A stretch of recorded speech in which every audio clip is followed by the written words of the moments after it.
Bhagavate Vasudevaya. Om Namo Bhagavate Vasudevaya. Om Namo Bhagavate Vasudevaya.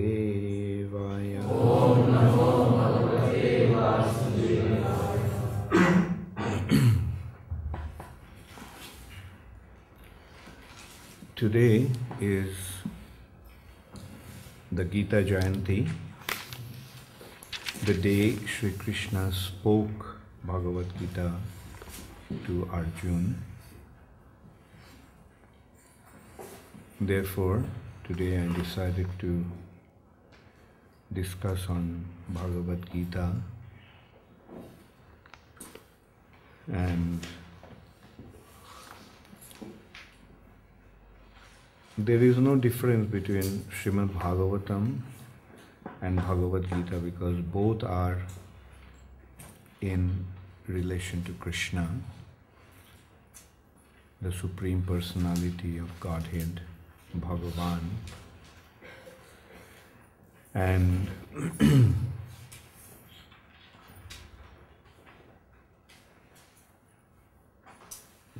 both are actually the essence of the Vedas. Both are the summary presentation of the Vedas. The purpose of the Vedas is to reveal the identity of the Supreme Personality of Godhead. Vedaischa sarvair ahameva vedya. Krishna mentioned in Bhagavad-gita that in all the Vedas, only I am to be known. Aham eva vedya. And so both Bhagavad-gita and Srimad Bhagavatam are directly revealing the identity of Krishna. Bhagavad-gita is spoken by Krishna, and he is giving the very clear understanding. It is the preliminary study, the basic study, and Srimad Bhagavatam is the descriptions about Krishna. It has been gradually revealed the ultimate understanding of the Supreme Personality of Godhead, whereas Bhagavad-gita is the basic understanding. That is, the basic understanding is that at the beginning of Bhagavad-gita, Krishna is distinguishing between the body and the soul, matter and spirit. And then he is revealing the duty of the spirit soul. What should a living entity do? The first consideration is that he should abide by the system that Krishna has created about this material nature. At the beginning of creation, Krishna has created the living entities came to this material nature, and along that living entity, Krishna created the system of yajna. Saha yajna praja shrishta puravacha prajapati. Yajna and praja, the living entities, both have been created at the same time. Sahajag. Along with the living entities coming to the material nature, the process of yajna has been created. And what is this yajna? The system of yajna is to to offer recognition to the system of authority that Krishna created.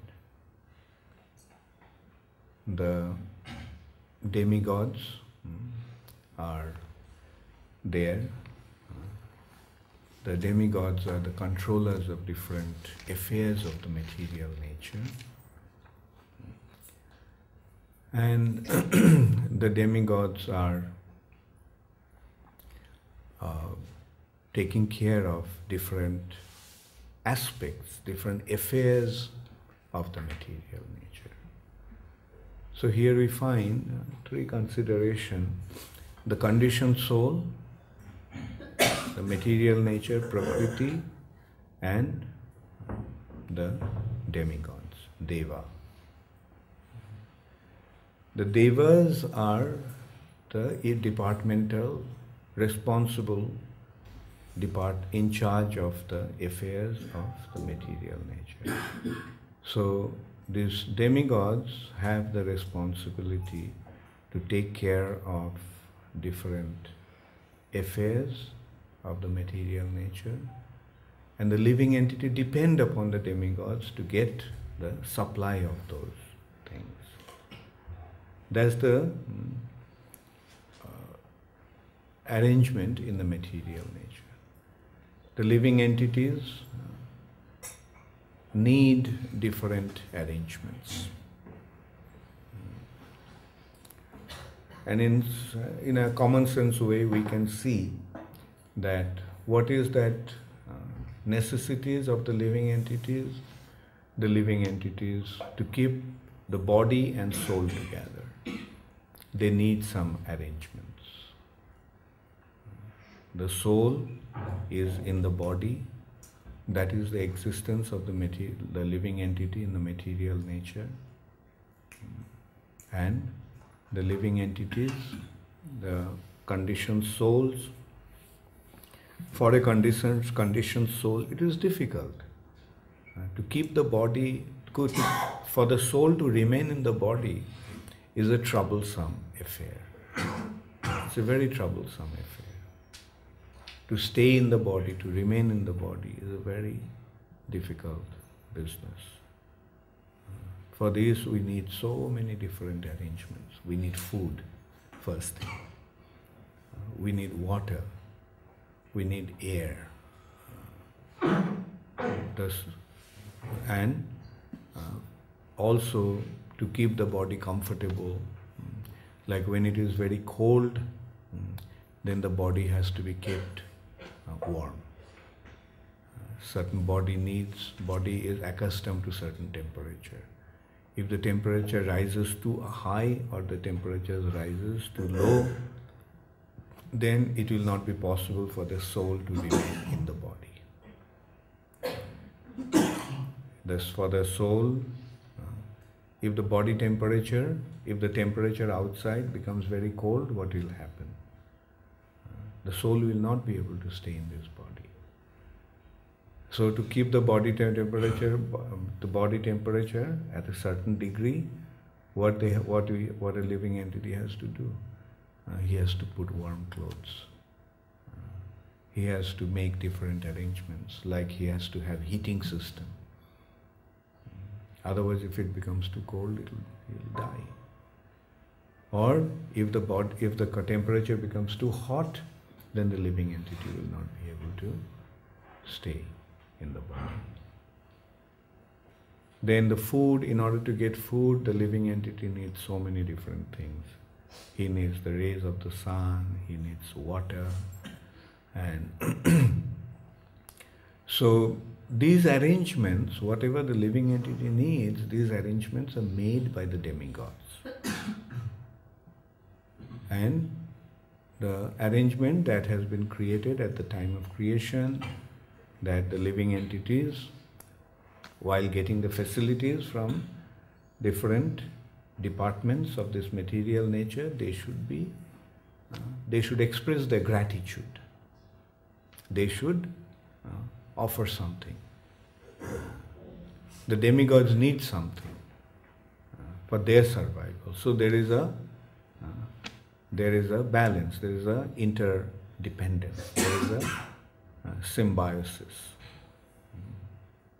The demigods, they need yajna in order to flourish. They need, they don't eat food stuff like that. But they, when yajna is performed and the flame, the ghee is offered in the fire, then the smoke that comes out, the demigods drink that. So they need that. Therefore, yajna is important, and that's why the enemies of demigods, what do? Asuras, what do? They stop the sacrifice. And when the sacrifice is stopped, then the demigods suffer. So there is a interdependence in this way between the human beings and the demigods. And in Krishna's arrangement, it is through these sacrifice that the living entities would express their gratitude to the demigods, and the demigods would provide whatever they need. So that point has been explained by Krishna, that living entities must abide by this system. And when they do that, then there will be prosperity.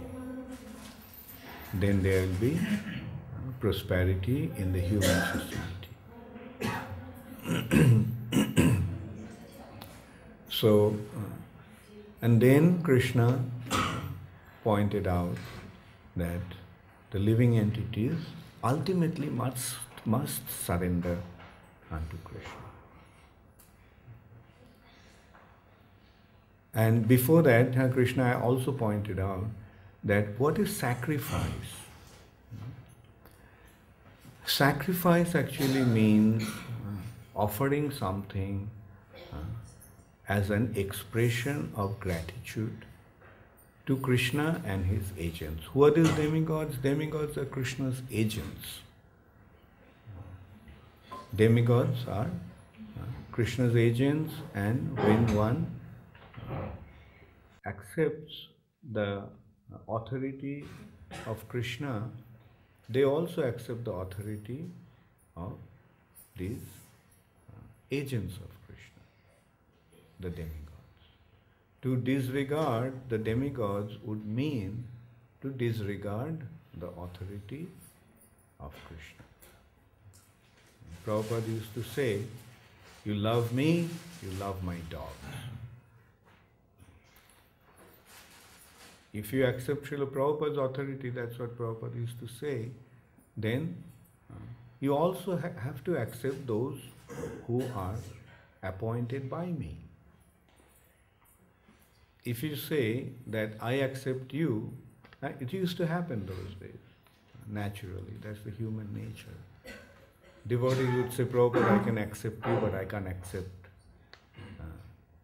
these leaders. Then Prabhupada said, no. If you accept me, then you have to accept the people, those who have been appointed by me.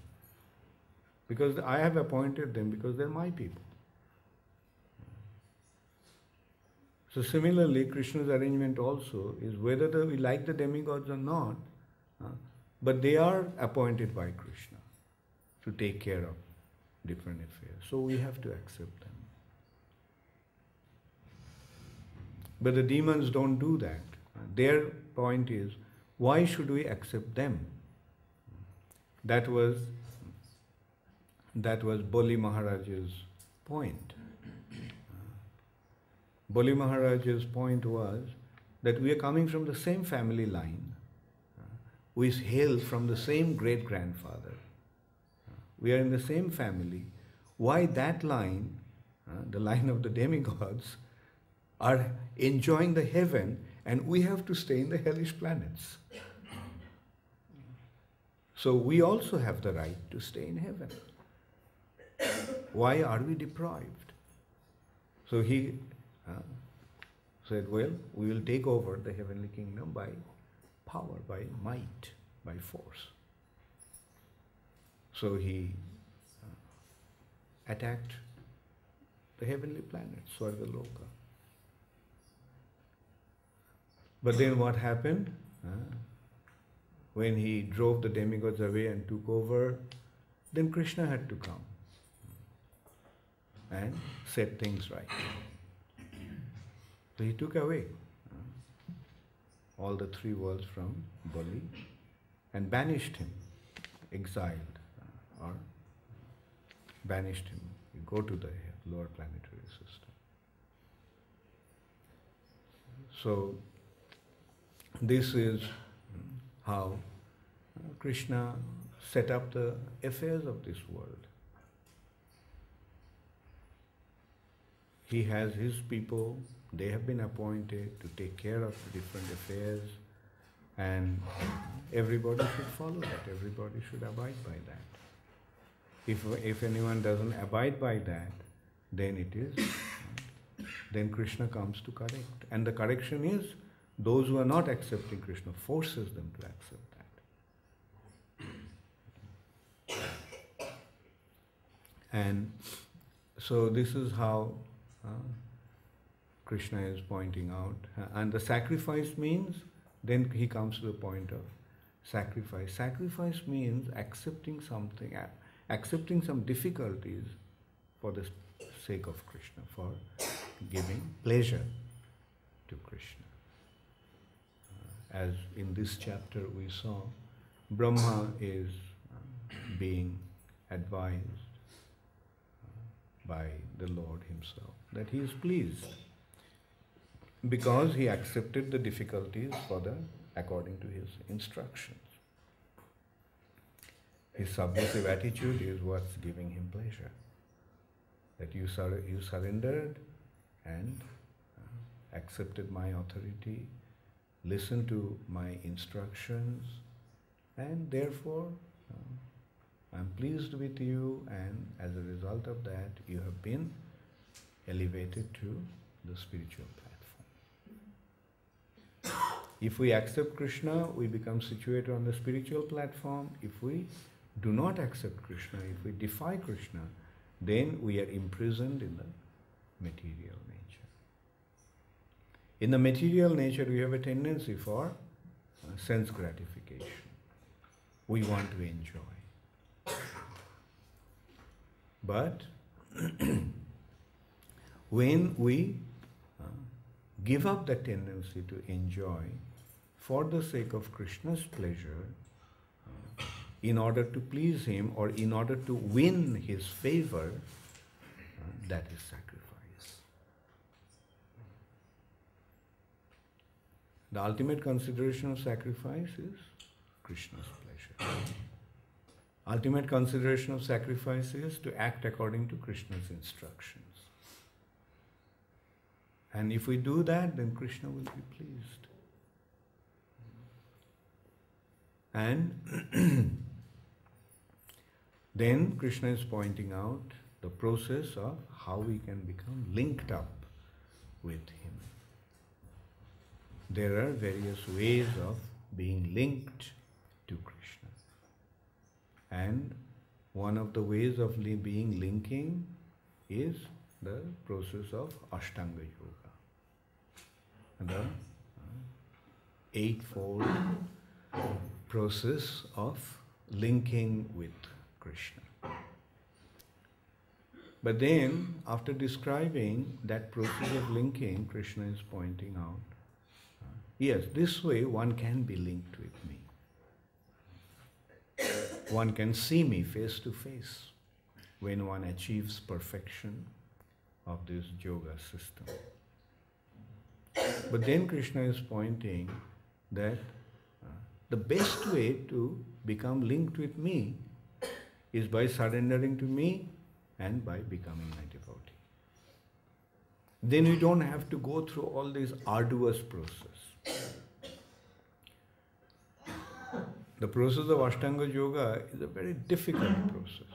It's a very difficult process. Like there are so many austerities, so many difficulties. One has to practically stop breathing, has to give up everything, eating, sleeping, everything is given up. Even breathing is stopped. It's so difficult a process. And then somebody may achieve perfection after following such a difficult process. But but even better than that process and easier than that process, the simpler that process is, just to surrender unto Krishna. So in this way, Krishna is pointing out that there is a roundabout materialistic way of coming to Him. But there is one direct way to come to Him. Materialistic way means taking the course of the body. If we take the course of the body, then the process will be very arduous. But if we take the process of the soul, it can be direct. The way to the way of the soul is direct surrender. The soul becomes surrendered. We become surrendered soul, direct. Then the process is very, very effective, very easy, very simple. But if we take the materialistic way, through the body, through the Karma Kanda section, through the Jnana Kanda section, then it will be very, very difficult. Therefore, Chaitanya Charitamrita is directly rejecting Karma Kanda and Jnana Kanda. No use. No use of following the Karma Kanda. No use following the Jnana Kanda. Why? Because both Karma Kanda and Jnana Kanda are materialistic approach. Whereas a devotional service to Krishna is a spiritual approach. The spirit souls surrender.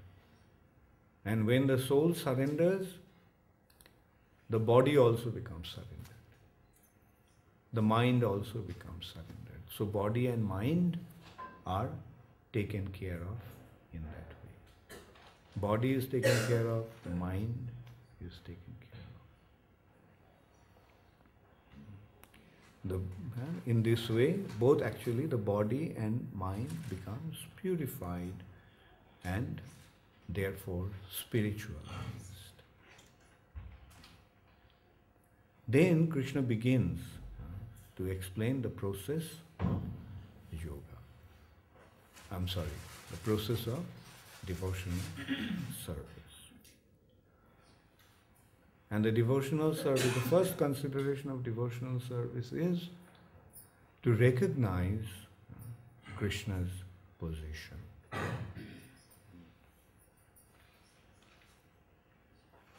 Initially, we understood first difference between the body and the soul, difference between the matter and spirit, and then how the spirit must function in this world of matter in order to achieve spiritual perfection. And then pure process of devotional service. What is devotional service? In order to become properly situated in devotional service, we have to understand who Krishna is. Who is Krishna? Krishna is the Supreme Personality of Godhead. That is the first thing that we must understand. And that Supreme Personality of Godhead is the Supreme Controller. He is the most powerful and He is the most resourceful and He is the most wonderful. That is the way to understand Krishna. He is the Supreme. Everything is emanating from Him. Wherever there is any greatness, wherever there is any attraction, wherever there is any opulence, that is only a display of Krishna's inconceivable spiritual prowess. And in this way, Krishna revealed his identity, who he is. And then Krishna even went to the extent of showing his universal form.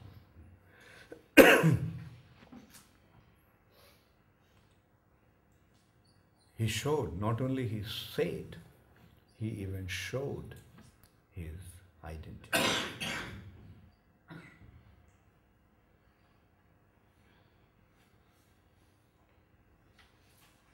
Universal form means when we see this material nature in totality, then we will see that Krishna is behind that. Krishna is in everything. Krishna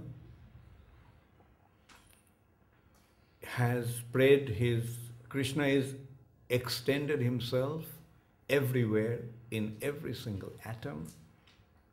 At the same time, Krishna is also situated in the heart of every living entity. Externally, he is everywhere, and internally also he is in everyone's heart.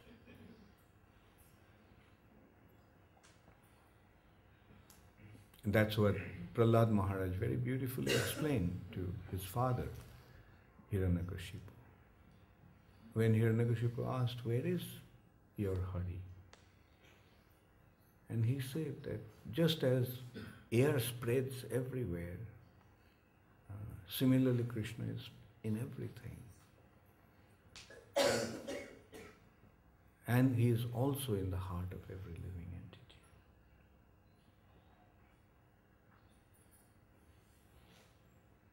But in order to see him, we need a special faculty. Just as a blind man, in order to see the sun is spread everywhere. When the sun comes in the sky, sun spreads its influence everywhere. Even though somebody may be sitting inside a room, he can see the sun in the form of his rays. But one who is blind, he won't be able to see that. Even if he goes out, he won't be able to see that. Even if he goes inside the sun planet, he won't be able to see that. So in order to see the sun, we need certain ability, certain faculties. Similarly, in order to see the Supreme Personality of Godhead, we need certain ability. Although he is everywhere, he is externally there, everywhere, and he is also internally there. Ito nishingha, parato nishingha. Hridaye nishingha, bahir nishingha, hridaye nishingha. But who can see that? Only those who have developed their eyes anointed with love. Premanjana churita bhakti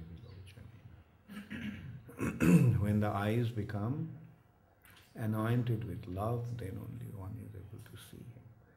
Not otherwise. Otherwise, he will see just moving and unmoving things. He will see sthavar jangam. He will see the moving objects and non-moving objects in this material nature. But he won't see the all-pervasive Supreme Personality of Godhead. But then when at least with our intelligence we can see that behind everything there is Krishna. With our intelligence we can see. Another way to see through our... Actually, intelligence is one faculty, one of the faculties that can give us the understanding that Krishna is there. We may not be able to see that Krishna is there. We may not be able to see Krishna face to face. But with intelligence, we can understand that Krishna is there. Therefore, the more the intelligence, the more ability he will have to understand Krishna and accept Krishna. Those who do not have intelligence, they won't be able to.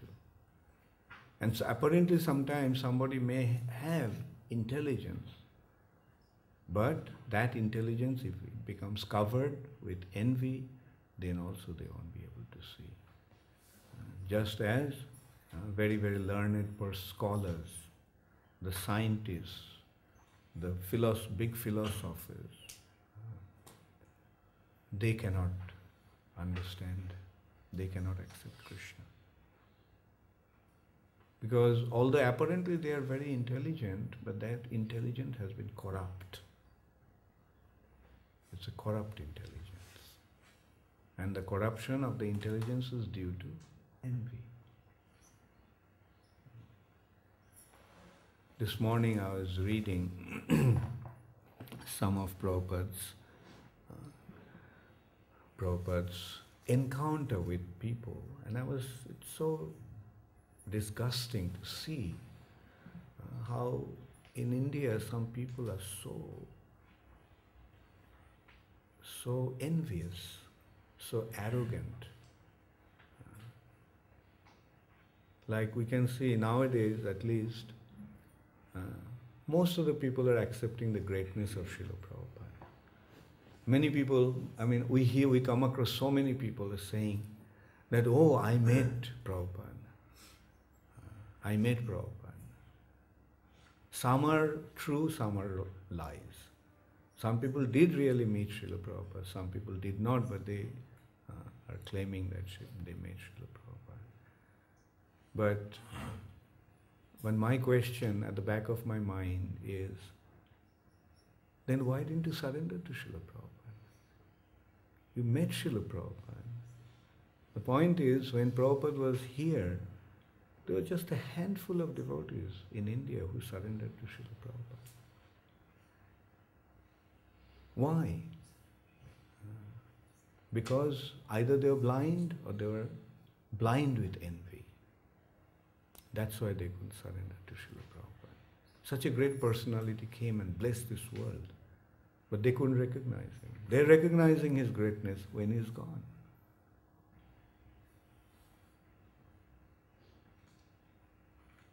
And often we see, like when interviews that sometimes Prabhupada used to have with people. And so about Bhagavad-gita, I was just reading, some people, they are supposed to be exponents of Bhagavad-gita. Prabhupada went to some place to observe Gita Jayanti. And Prabhupada noticed that there was not a single picture of Krishna in there. This is Gita Bhavan, celebrating Gita Jayanti, but there is no picture of Krishna. They're celebrating Gita Jayanti by lighting a fire. And their point was, yes, Krishna is Jyoti, Gita is Jyoti. But the personality of Krishna, did the Jyoti speak Bhagavad-gita? Did Bhagavad-gita come out from the lamp? Or did the Bhagavad-gita come from Krishna?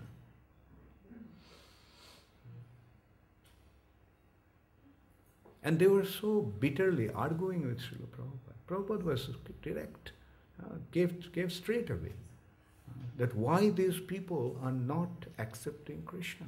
Why aren't you all accepting Krishna, the speaker of Bhagavad-gita? You are celebrating Bhagavad-gita, but why aren't you accepting the author of the Bhagavad-gita, the speaker of Bhagavad-gita? And then Prabhupada pointed out that these experts, exponents who are giving the commentary on Bhagavad-gita are directly saying that Krishna is, it is not to Krishna that we have to surrender.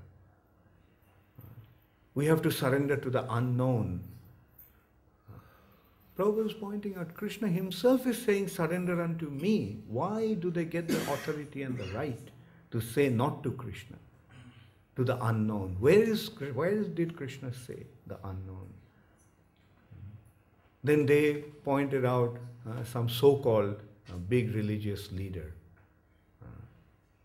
that he also said that. Prabhupada said he's a nonsense. And smacked it right on their face. These people are thinking that these are big spiritual leaders. Prabhupada is saying that he's a nonsense. If he doesn't accept the authority of Krishna, the speaker of Bhagavad-gita, then he doesn't have the right to even touch Bhagavad-gita and utter the name of Bhagavad-gita and speak on the basis of Bhagavad-gita. If you want to speak on Bhagavad-gita, you have to accept the authority of the speaker of Bhagavad-gita. It's a common sense. So in this way we can see that although these people are apparently very intelligent, very learned, but their intelligence has been corrupt by envy. What's the difficulty in accepting Krishna? What is the difficulty? Like Krishna spoke Bhagavad-gita, why are you denying that? In one hand you are saying that everybody is God. Everybody is God. If everybody is God, then why can't you accept at least God as God? But their point is, indirectly they are saying that everybody is God, but God is not God. Because if you accept God is God, then everybody cannot be God. That's the problem. God doesn't have to become God. God is God. But others, they are trying to become God. Why? Because they're competing with God. Who competes God? With God. People like Hiranyakashipu, Ravan, Kumbhakarna, etc.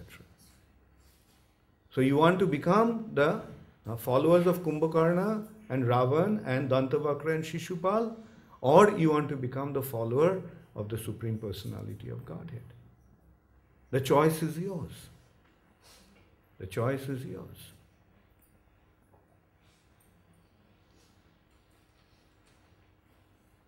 So to accept Bhagavad-gita, to celebrate the Gita Jayanti, is to accept the author of the Bhagavad-gita, Krishna.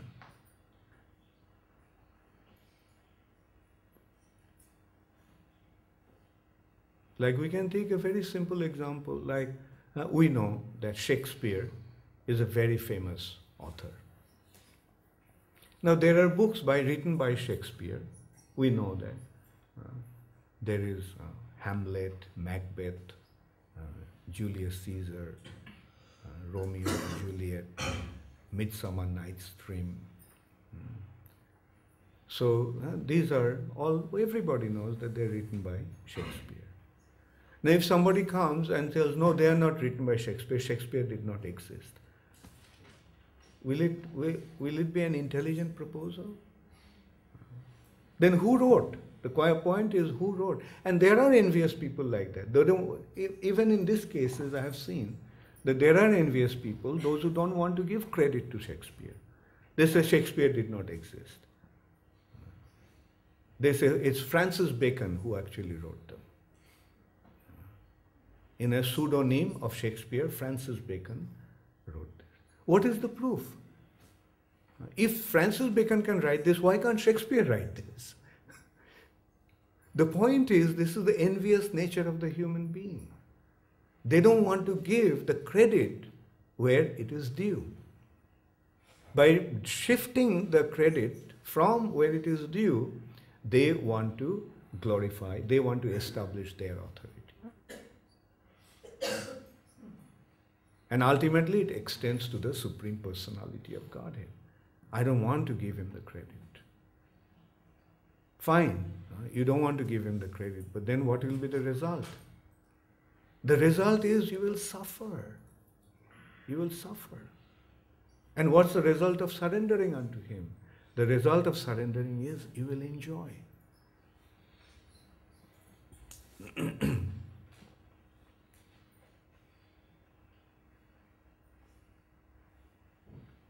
The other day I was reading one incident. Indradumna Maharaj was narrating it, that he was recalling one person, one devotee, during the Sankirtan marathon time, this time. One girl, she was distributing, she was a very enthusiastic book distributor. She was distributing in the railway station in Paris. And they would even, when the train would stop, they would even go inside the train to distribute Bhagavad-gita.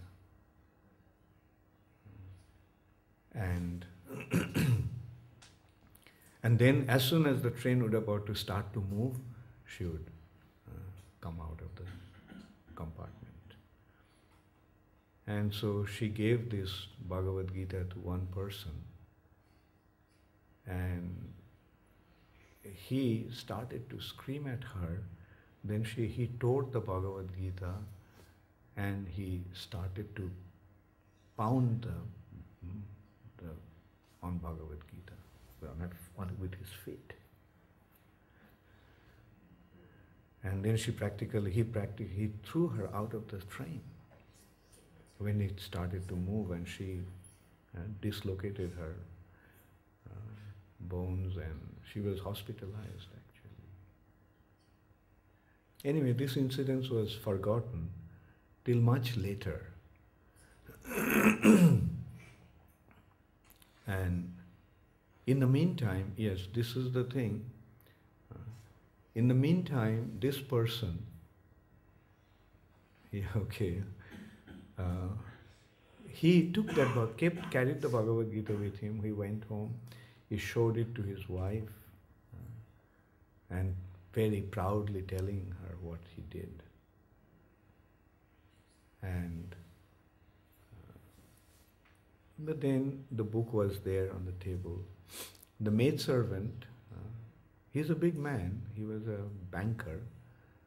So the maidservant came and she saw this and she thought that really it's the book that to her it seemed like the car has run over the book and the book got damaged. So she dusted the book and kept it in the library.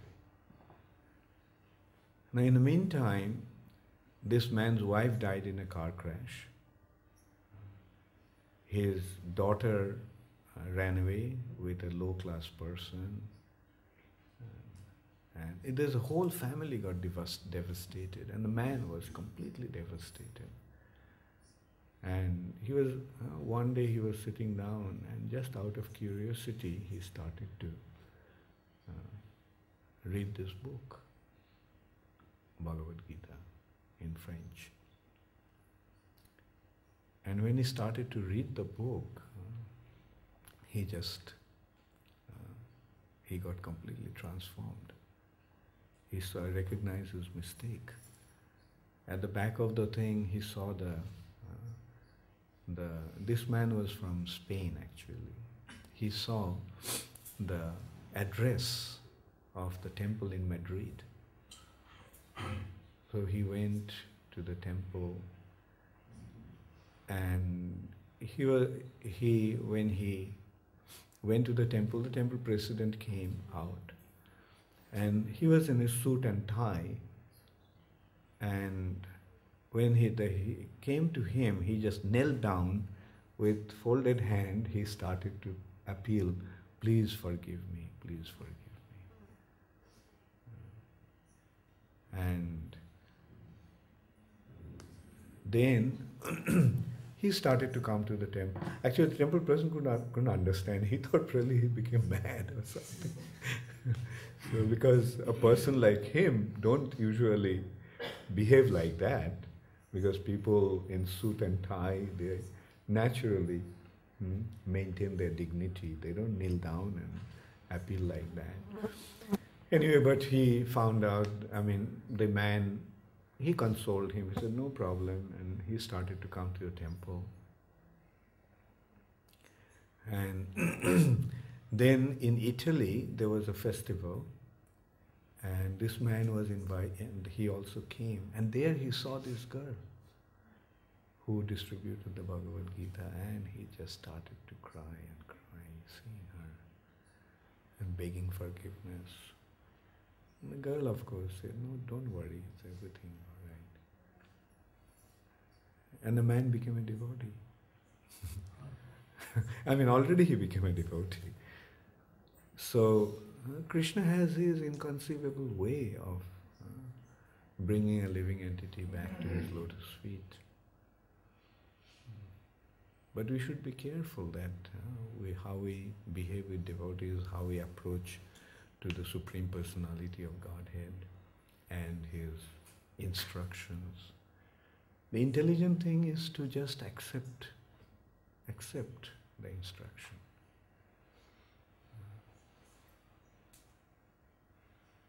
At least one thing we can understand, that Krishna is so wise. At least when we read Bhagavad-gita, we get so many informations that we are not at all aware of. How many of us knew that we are not this body, we are spirit souls, before reading Bhagavad-gita? I don't think anybody, hardly anyone. Because where will you get the information? The natural tendency is to think that I am this body. Everybody thinks that I am this body. That's why it is said, Janmana Jayate Shudra. By birth, everyone is a Shudra. Everyone is in ignorance. But it's only by receiving spiritual knowledge that one becomes a Brahmana. One becomes enlightened. The spiritual knowledge must be received from some source. We can't get this knowledge on our own. This knowledge has to come from a bona fide source, and the bona fide source is Bhagavad-gita or Srimad Bhagavatam or the scriptures like that. But Bhagavad-gita is the basics. Like I have seen, Upanishad can be very bewildering, especially when we read without the guidance of a qualified teacher. Even Bhagavad-gita. Often I remember, I used to carry a Bhagavad-gita with me all the time. I used to read them whenever I would get time, and I would even take notes on the side. Notes about my realizations. But eventually I realized, when I came across Srila Prabhupada, then I realized that I didn't understand a single thing in Bhagavad-gita. Although I was reading Bhagavad-gita for so many years, although I was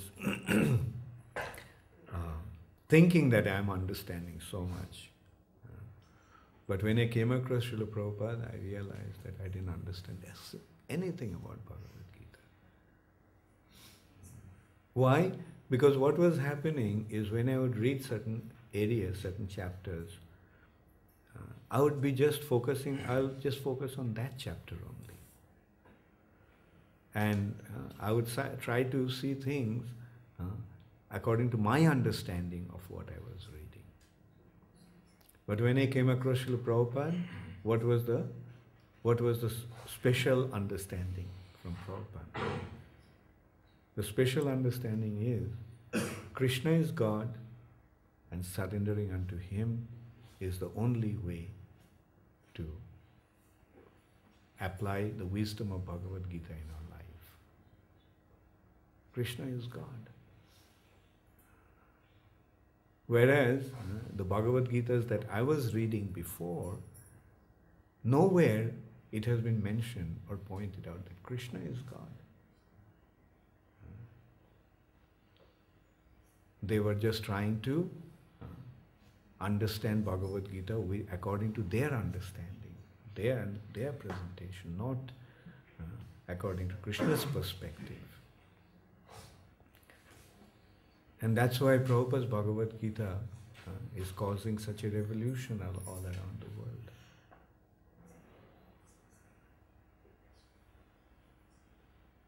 Not even, I was reading, many of my hippie friends are also interested in Bhagavad-gita. They would read the Bhagavad-gita of Charu and sometimes we would have discussions. I don't know what we discussed.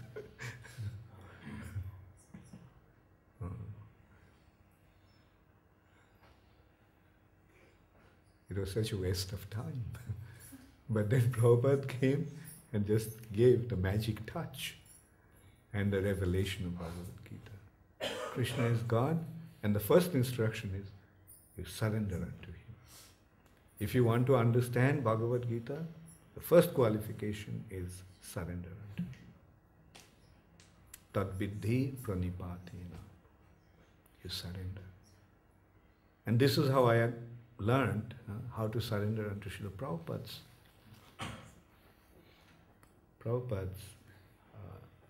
purports. Yes, and then everything started to unfold. So, therefore, Bhagavad-gita must be studied under the guidance of a qualified teacher. And that qualified teacher is a devotee. Unless and until one is a devotee, one won't be able to reveal the purports of Bhagavad-gita. Just as Krishna himself pointed out in Bhagavad-gita. Bhakta mam abhijanati. Bhakta means by devotion, by bhakti. Only by bhakti, only through bhakti one can get to know me. Only through bhakti one can understand the words of Bhagavad-gita.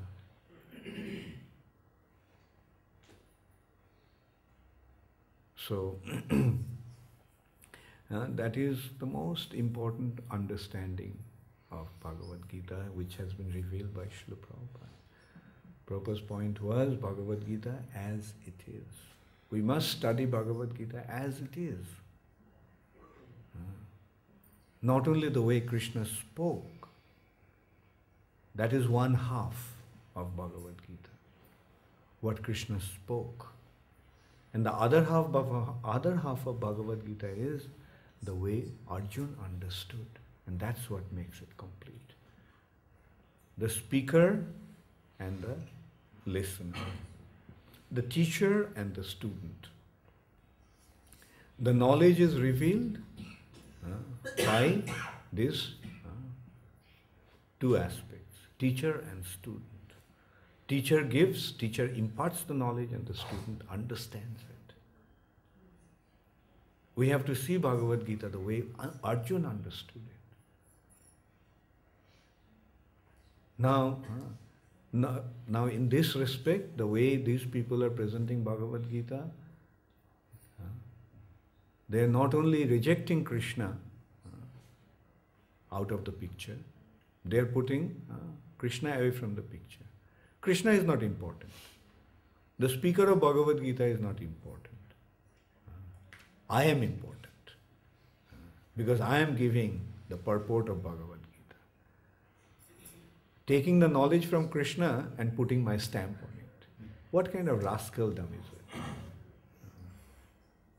You come up with your own knowledge, write your own book, and then not just plagiarize things, not just take others' knowledge, others' writing, and then put a stamp on it. Not only they are rejecting Krishna, but they are totally unconcerned about Arjuna, totally unconcerned about the background. Why Krishna is speaking Bhagavad-gita?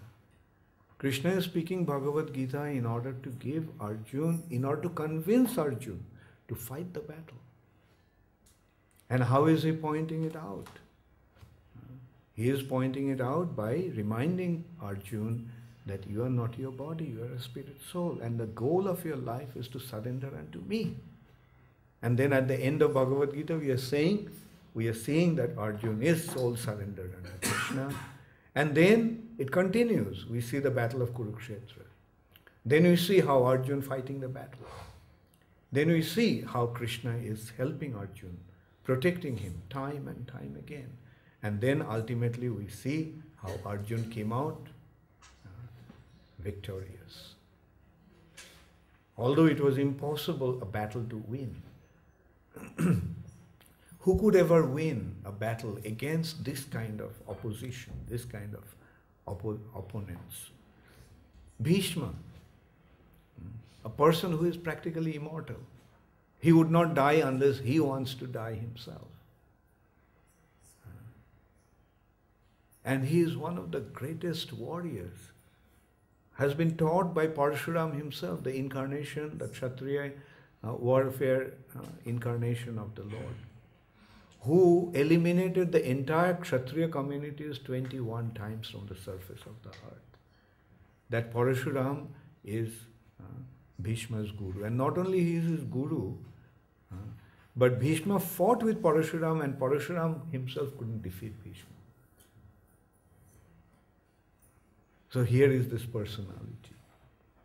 Then Dronacharya, another invincible personality. Until he dropped the weapons from his hand, nobody would be able to kill him. Dronacharya could be killed only when he voluntarily dropped the weapon from his hand. Then Karna, the son of sun god, the greatest of all the Kshatriyas, actually, although not identified, not recognized as a Kshatriya. Then Duryodhan, who was personally taught by Balaram. And then numerically also, the enemy side is so much stronger. So what is the chance of the Pandavas winning that battle? And that's why Duryodhana was so confident that, well, I'll wipe them out in one day. And I will enjoy this world without these people. I'll just kill them all in the battle. And that's why Duryodhana would not make any compromise. He was so confident. The victory on his side was practically inevitable. But then we see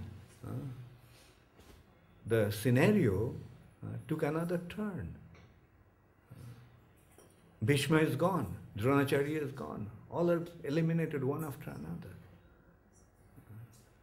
The personalities, those who are practically impossible to defeat in the battle,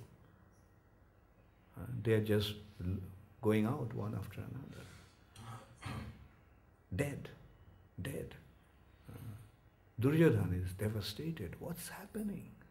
He's freaking out. What's happening? Yes, that's what happens when Krishna is against you. Therefore, don't go against Krishna. Always line up with Krishna. You may have your plans completely foolproof, but all those plans will just go haywire. As it happened with Duryodhana. So, this is what we learn from Bhagavad-gita. Side with Krishna. No matter whoever you are, you're going to win. No matter how big is your opposition, it will be removed. And that is the power of the Supreme Personality of Godhead. Who can be more powerful than Krishna? Who can be more powerful than the Supreme Personality of Godhead? Only the fools don't realize. The fools, those who are blind with envy, they do not realize. They think, I am the greatest. Who is Krishna? Who is God? He may be an insignificant as an ant or even worse than an ant. In his deathbed, these people, still they don't want to surrender to Krishna. They can't even lift their own hand. No, why should I surrender to Krishna? Totally incapacitated. Still they don't want to surrender to Krishna. But what will an intelligent person do? He will surrender to Krishna right at the beginning, no matter wherever he is, whoever he is, how powerful he may be. An intelligent person will really recognize that no matter whoever he is or how powerful he is, Krishna is far more superior and far more powerful than he is. And whatever power he has, whatever opulence he has, whatever ability he has, it's simply due to Krishna's mercy. That is an intelligent conclusion. That's an intelligent understanding. Whatever opulence I have, whatever ability I have, whatever strength I have, it is simply due to Krishna's mercy. So let me be grateful. Oh Krishna, you have given me so much. You have given me so much. And I'm so thankful to you. So let me just try to do something for you. And when one develops this attitude, his life is successful. Then nothing inauspicious can come to him. And under all circumstances, he will win. And if anyone goes against him, he better watch it out. If anyone goes against him, and that is why it is pointed out, don't go against a Vaishnava. Because Krishna is with him. And if you go against him, then you are actually stepping into a wrong platform. Because Krishna is with him, he'll be smashed.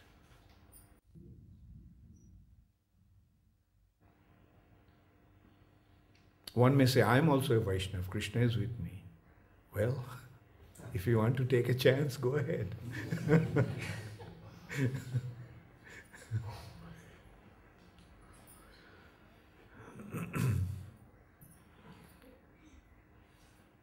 Hare Krishna. So in this way, Krishna is pointing out that surrender unto Krishna. That's the purpose of Bhagavad-gita. So the one who has surrendered himself unto Krishna's lotus feet, he has perfectly understood Bhagavad-gita. He has gone through the 18 chapters of Bhagavad-gita in a most appropriate fashion. He understood every single verse of Bhagavad-gita. Because that is the ultimate consideration of Bhagavad-gita. Surrender unto Krishna. You surrender unto Krishna, your life will be successful. Doesn't matter whoever you may be. Whether you are learned or ignorant, whether you are powerful or weak, whether you're famous or degraded, doesn't matter. If you just surrender unto Krishna, your life is perfect.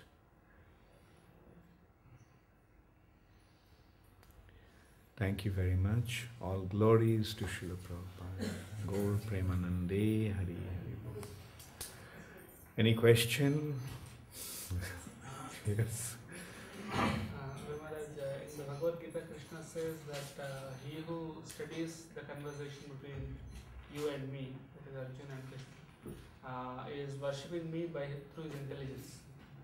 And you explained in your class how intelligence gets corrupted due to envy. So my question is, how do we help someone who has material intelligence a lot? I mean, the normal material standard is very intelligent. So how do we, spiritualize his intelligence so that he'll be able to understand the message of God? Yeah. help him to get rid of his envious nature. Make him free, help him or let him become free from envy, then only he will be able to help him, not otherwise. As long as he harbors his envious nature, his intelligence won't work. Because envy is going to obstruct it. Radharani? Asked a question because the topic was in submission, that we had everything in place, but still we are not able to submit, and very nicely explained it's because of our false ego. So my question is that even today the class is on surrendering to Krishna. So my question is that we may have all the intent to follow the process, but still the false ego is not dissolving because it's difficult because of envy. So even if the intent is there, what is it that one has to do to overcome these obstacles? That's why association is so important. Through association of Vaishnavas, what do you get?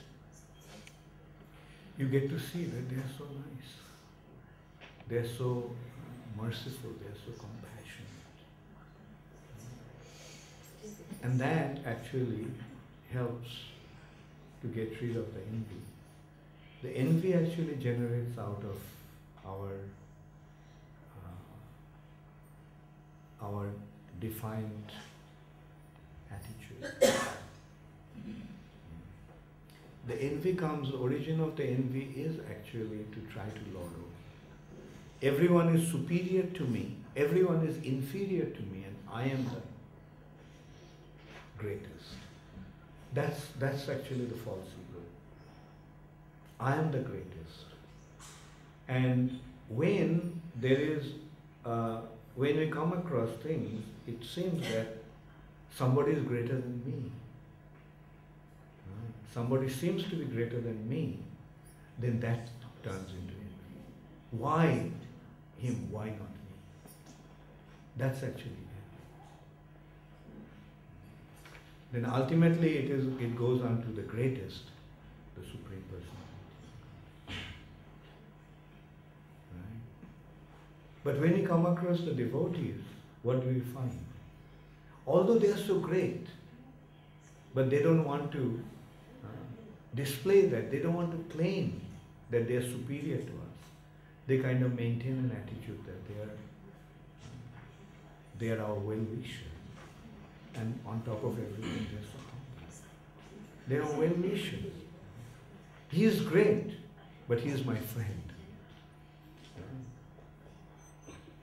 So that is how this appropriate Vaishnava association actually helps us become free from envy.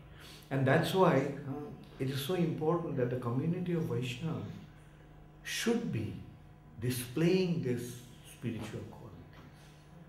And the greatest spiritual quality is that in spite of being exalted, he considers himself to be so low. Although they are the greatest, but they consider themselves to be the lowest. Now where is the room for becoming envious towards them? Like in one hand I am seeing their greatness, but he is presenting as if he is lower than me. So he is already putting me into an exalted position. So there is no room for cultivation of envy there. So that's why we have two responsibilities. To remain in the Vaishnava association and to create the Vaishnava environment. We should not become Vaishnavas just by wearing saffron and putting tilak and shaving heads. Our actual Vaishnava qualities will be displayed by our attitude and behavior. And what is a Vaishnava? He is just trying to fulfill everybody's desires. Bancha kalpata. So if somebody is there, In the world where everyone is trying to become the master, if I find there is a community where everybody thinks that he is our servant, then what a wonderful atmosphere it will be. That's why the temple atmosphere should be a pure Vaishnava atmosphere. Our attitude should be, how can I serve you? What can I do for you? And you will see how people will respond. I feel so happy when people tell me devotees are so nice. And why they are saying the devotees are so nice? Because they feel that the devotees are just, always so caring. Their attitude is, are you happy? Are you comfortable? What can I do for you? Can I make your stay a little more comfortable? And that is how people will be won over. And that is how we have to create the Vaishnava environment.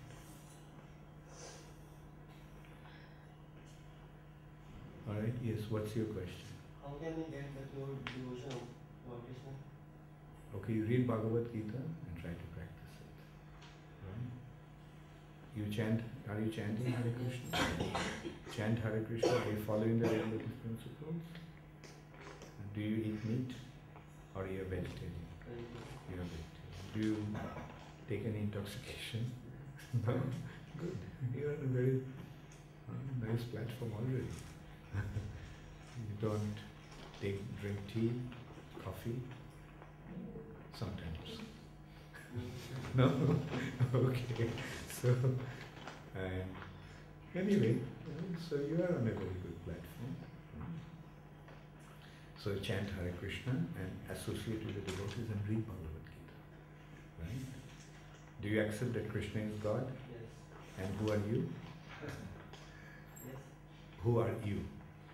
I'm His servant. Yeah, very good. You are his servant. So Krishna is the Lord, yes. and you are his servant. Yes. Very good. So you keep on practicing, and you will see you'll become a very good devotee. Maybe already you have become a very good devotee. What do you do? I'm in engineering. Where? In Bhopal. Okay, very good. So become a very good devotee. And then you will see how wonderfully Krishna will devote you. Yes? Я просто хочу узнать, правильно ли я мыслю. Okay, you let her ask the question, and Shamkur, you translate it to me. Yeah, you ask the question. Предаться Кришне. No, not one by sentence by sentence. In one go. Let her tell the question to you, and you tell me. Предаться Кришне – это очень сложно. И более для меня проще предаться сначала своему духовному учителю. It's difficult to surrender to the Lord at once. It's easy for her to surrender to her spiritual master. Я вижу его, я его слышу. Because she can saw him, she can listen him, hear him. Я могу задать ему вопрос. She can ask question to him. Впоследствии я ему верю. Later she began believe him. Я его люблю, и я могу ему предаться. She can love him and she can surrender to him. И я, в принципе, уверена в том, что этот процесс мне принесет тот же эффект, если я предаюсь Кришне. She thinks that she believes that this process will make the same, will give the same result like if she will surrender to Krishna. Правильно ли я мыслю? Okay, now you tell me the whole question. For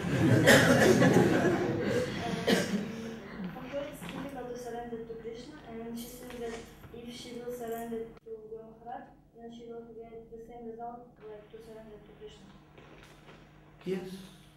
Yes, our understanding is that it is difficult to surrender to Krishna directly, but we must surrender through Krishna's bona fide representative.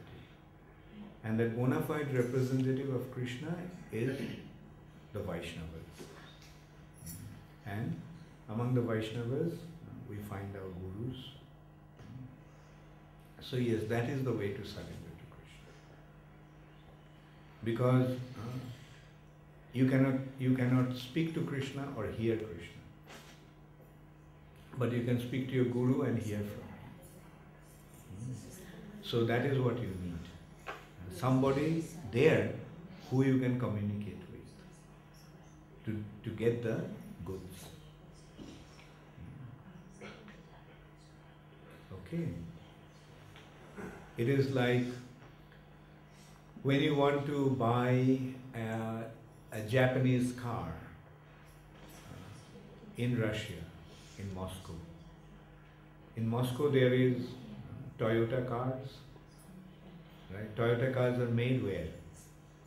In Japan. So to buy a Toyota car, do you have to go to Japan? If you have to go to Japan and get the car and ship it, it would have been difficult. But if there is an agent of Toyota in Moscow, so you can just go to the shop, pay the money and buy the car. Isn't it a lot easier? Right? So similarly, Krishna also sent his agents. Right? So you can approach the agent and you'll get the goods. And what is the goods here? Transcendental knowledge. Alright? Okay. Yes? Okay, another question. Второй вопрос. Тогда, если ты можешь нанести оскорбление духовному учителю, ты получишь такой же тяжелый эффект, если бы ты оскорбил Кришну. Then if you will make some apparat to your spiritual master, you will get the same punishment like if you will make the same apparat to Krishna. Yeah, it can be even worse. Because, you see, if you commit an offense to the father may not mind it so much. But if in front of the father, if you do something to his son, how will the father react? Father will be even more angry if you do something to his son. Similarly, if you commit some offense to Krishna, he may not take it that seriously. But if you commit offense to Krishna's devotees, then Krishna becomes very upset. Alright? And when Krishna is angry, you better watch out. Okay? So, Guru Maharaj, I want to seek for advice. In my office, national television channel of Netherlands, OM, the management has It's called OM? Yes. Is it? How do you spell it? OSM. Oh, I see. OSM. Yes. The management has decided to produce a television program on the theme "The Greatest Thinkers of India." So they have selected few personalities: Tagore, Dayanand, Swami Dayanand, Mahatma Gandhi, and along with them, Radha Krishna also as the greatest thinkers of India. Radha Krishna. Radha Krishna or Radha Krishnan? Radha Krishna. Krishna. Krishna. Then why Radha Krishna? I don't know why. Okay. Dr. Radhakrishnan. Must be Radha Krishnan, who was the president of India. They told me Radha Krishna, Vrindavan Prajavasi Krishna. Okay, so what's your question? And then I said, let us avoid Radha Krishna because they are personalities, they are God, and they cannot be compared with Swami Dayanand or some other personalities. And they said, you read Satya Prakash from Swami Dayanand, then you can understand who are the greatest thinkers. And I told them, please read Bhagavad-gita, then you will know who is God and who is not. That argument went just in that state. There is no conclusion yet. But I want to argue again because they are going to make the program. But how to convince that? Well, you won't be able to convince because you are a small fry. Yes. They are not going to listen to you. Because these people are, like, how can you convince them? They are the decision makers, you are not the decision maker. And they are not going to listen to you. You can try, but try not, approaching through these kind of issues, you won't be able to make it headway. Because, they'll immediately consider, who are you to tell us? We have made a decision, you are supposed to execute the job, just do it. I'm not here to listen to you. Most of the employees are... So give them some Krishna Prasad and pray to Krishna. That's the problem, the whole system has become so demonic. To change them is going to be very, very difficult. We have already aired one program on Bhagavad-gita already, and in that program they said that Bhagavad-gita is, there was no war as Kurukshetra war, it was just senses, five horses are sense of Kurukshetra as a body, there was no war at all. They have already aired one program like that. So that's what I said, they are not here to promote Krishna consciousness. They are here to promote sense gratification. So they will do just anything to promote sense gratification, and the audience also don't want to listen to some spiritual advice. Their audience wants to listen to something or see some program that will be conducive to sense gratification. So in order to change the system, we have to change the whole world. And that's why Sankirtan movement is there. It's not one man's job. It's a worldwide movement that has to take place, and that's why Prabhupada created ISKCON. Individually we won't be able to change the system, but ISKCON can change the system.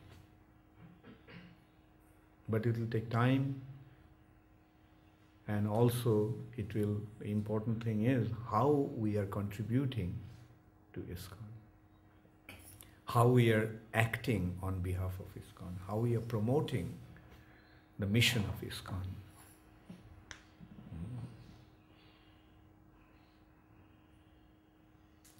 Yes, what's your question? So this is some question. So he's asking that is there a particular date that when Bhagavad-gita is spoken and that we observe Gita Jayanti?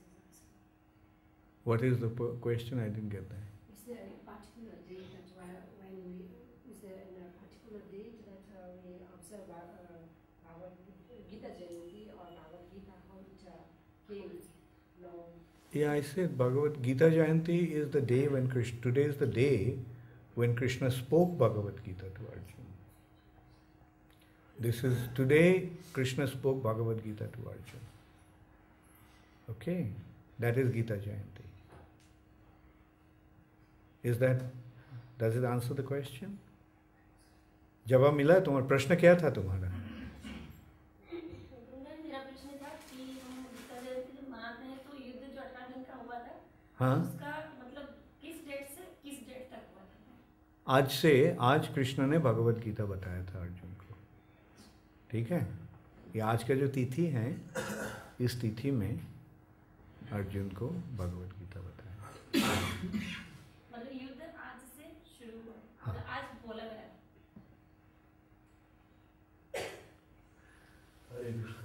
Yes. With the departure of Bhishma, Krishna was present, and he benefited because of his mentality and his understanding. Now, when Duryodhana was in the throes of death, and Krishna and the Pandavas came to him, he actually said, "I don't care about all of you. I'm going to the heavenly planets anyway to enjoy. So whatever you did and whatever you said doesn't matter. I don't care." So he didn't get the benefit, even though he was dying and he saw Krishna there.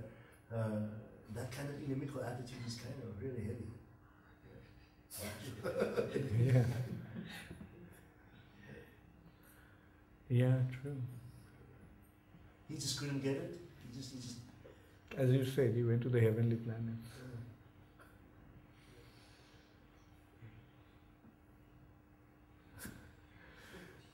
Okay.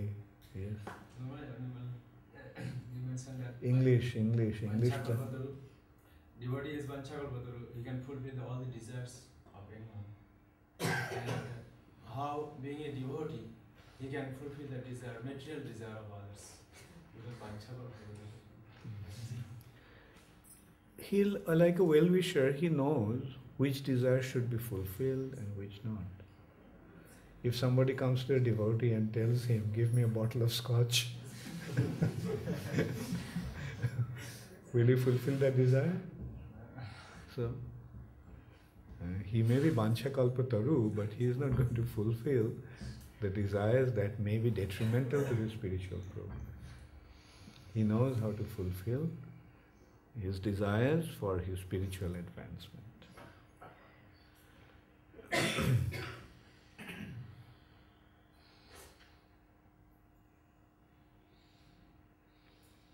And when we take to this process, surrendering unto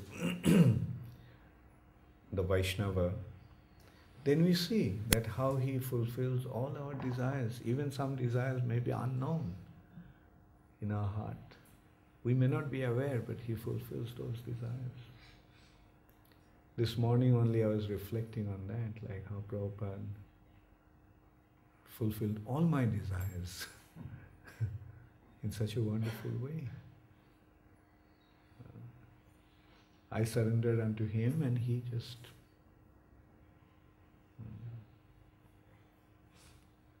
not all desires, the desires that were beneficial for my spiritual progress, Prabhupada fulfilled all desires.